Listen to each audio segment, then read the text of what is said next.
اعتبار ہمیں دوسرے کا احساس نہیں، ہمیں کسی پر اعتبار نہیں کہ کہیں اس کو پیسے دیں گے کہیں ہرا بھی نہیں کر رہے. اور دور وقت بھی ایسا ہے کسی کو تم 1000 روپے بھی دو 10,000 روپے بھی دو.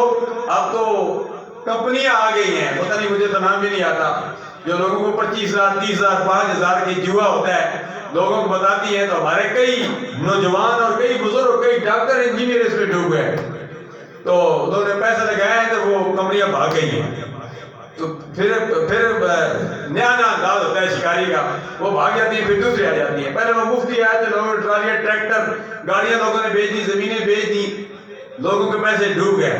یہ مختلف قسم کے یہ حربے ہوتے ہیں، یہ شکار ہوتے ہیں. تو ان شکاریوں سے بچو، حلال حرام میں امتیاز کرو. اب اعتبار ختم ہو گیا اس لیے کہ ہر شخص اس چکر میں ہے کہ میں دوسرے کو لوٹوں. اب بھائی کا بھائی پر اعتبار ختم ہو گیا. یہ علامات قیامت ہے. بھائی سے ڈر رہا ہے، ایسا پڑوسی سے ڈر رہا ہے، ہر بندہ ایک دوسرے سے ڈر رہا ہے. کہیں اس کو پیسے دوں تو کہیں مجھے پیسے واپس دے